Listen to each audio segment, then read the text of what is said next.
বন্ধুরা চলে এলাম আমাদের দ্বিতীয় সেশনে। এখন আমরা ভুট্টাটা তৈরি করব। আমাদের এখানে ভুট্টাটা হচ্ছে এইচটিএমএল। তো এইচটিএমএলটা লেখার জন্য আমাদের একটা জায়গা লাগবে যেখানে আমরা লেখাটা লিখতে পারবো। তো আমরা যেহেতু স্মার্ট বয়, তো আমরা লেখার জন্য একটা নোটপ্যাড প্লাস প্লাস নিব।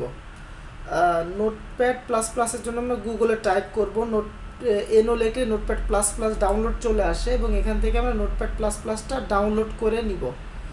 তো এখানে ডাউনলোডে ক্লিক করি। ডাউনলোডে ক্লিক করলে আমাদের যে অপশনটা আসবে, আমরা এখান থেকে নোটপ্যাড প্লাস প্লাসটা ডাউনলোড করে নিব। আমার যেহেতু ডাউনলোড করাই আছে, আমি ডাউনলোড করলাম না। আমি তখন এই নোটপ্যাড প্লাস প্লাসটা ওপেন করলাম, করলে ঠিক আমাদের এই ধরনের পাওয়া যাবে। তো এইখানে আমরা যা লিখবো সেটা হচ্ছে এইচটিএমএল। তো আমরা ফরমেশনটা সাজাই নিই। আমরা এখানে লিখবো এইচটিএমএল, এটা সেভ অ্যাজ দিই। সেভ অ্যাসে আমরা ডেস্কটপে রাখি ফাইলটা। আমরা নাম দিব আমাদের তামিম ইকবালকে নিয়ে আমরা প্রথম ভুট্টাটা বানাবো। তো আমরা নাম দিই তামিম। তামিম অ্যান্ড তামিমের ফরমেশনটা হবে এইচটিএমএল। তো আমরা এখানে এইচে ক্লিক করলে এখানে এইচটিএমএল পাবো। এখানে এইচটিএমএলটা দিয়ে আমরা সেভ করব। তো আমরা তামিম নামে সেভ করে ফেললাম। আর এখন আমরা কি লিখবো, আমরা তো কিছু জানি না। তো আমরা জানার জন্য আমরা এখানে খুঁজবো যে আমরা কোথায় লিখতে পারি।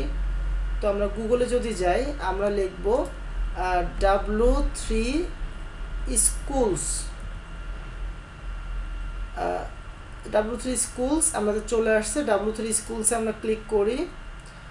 W3 স্কুলসে ক্লিক করলে পাচ্ছি HTML নামে একটা লেখা আছে। এখান থেকে আমরা লার্ন HTML-এ যাব। লার্ন HTML-এ গেলে দেখি যে আমরা HTML-এ সুন্দর সুন্দর ভাষা লেখা আছে। এখানে ট্রাই টু ইয়োর সেলফে যাই। ট্রাই টু ইয়োর সেলফে গেলে আমরা দেখি দিস ইজ এ হেডিং লেখা এবং দিস ইজ এ প্যারাগ্রাফ লেখা।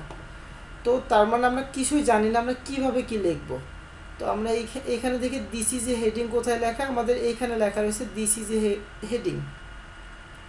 তো এখানে লেখাটা আমরা চেঞ্জ করি। আমরা লিখব তামিম। আর এখানে লেখা রয়েছে দিস ইজ এ প্যারাগ্রাফ, আমরা লিখব গ্রেট। তামিম গ্রেট। তো আমরা সি রেজাল্টে যাই, দেখি তামিম গ্রেট লেখা চলে আসছে। তার মানে এই তামিম গ্রেট লেখাটার জন্য আমাদেরকে এই কোডটা ইউজ করতে হবে এবং এটা হচ্ছে HTML কোড। তো আমরা এই কোডটা কপি করি। কপি করে আমরা নোটপ্যাড প্লাস প্লাসে এটা সেভ করি। দেখো বন্ধুরা, আমাদের এটা সেভ হয়ে গেছে। এখন সেভ করার জন্য আমরা এখানে ক্লিক করি। এখানে সেভ বার আছে, সেভ বারে ক্লিক করলে আমরা এই পেজটা সেভ হয়ে যায়। এখন আমরা এটা রান করব বা দৌড়াবো। এটা আমরা একটা ব্রাউজার বা ফায়ারফক্সে রান করি। রান করলে দেখব যে HTML গ্রেডটা চলে আসছে। এখন তামিম ইকবালের একটা ছবি আমরা বসাবো। তো এখানে আমরা দেখি ইমেজ কোথায় আছে, HTML ইমেজ। HTML ইমেজেও আগের মতো যায়, যে ট্রাই টু ইয়োর সেলফে যাই। যাওয়ার পরে আমরা দেখি এখানে ছবি আছে, তার মানে ছবির জন্য আমার এই কোডটা ইউজ করা লাগছে। তো আমরা এখান থেকে এটা কপি করি। কপি করে আমার নোটপ্যাড প্লাস প্লাসে বসাই তামিম এবং গ্রেটের ঠিক মাঝামাঝি জায়গায়। এখানে লেখা রয়েছে অল্টার। আমাদের স্টাইল করা লাগবে না, আমরা স্টাইলটা কেটে দিই। আর এখানে আমরা তো দাগ দিয়ে দিই।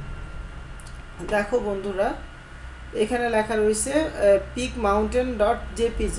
এখানে আমরা তামিম ইকবালের ছবি রাখবো। তো আমি আমার ডেস্কটপে একটা ছবি রেখে দিছি তামিম ইকবালের জন্য। এই ছবিটা তামিম .jpg নামে সেভ করা।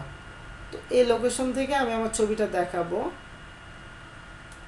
তো বন্ধুরা, আমি আমার নোটপ্যাড প্লাস প্লাসে যাই এবং এখানে লিখব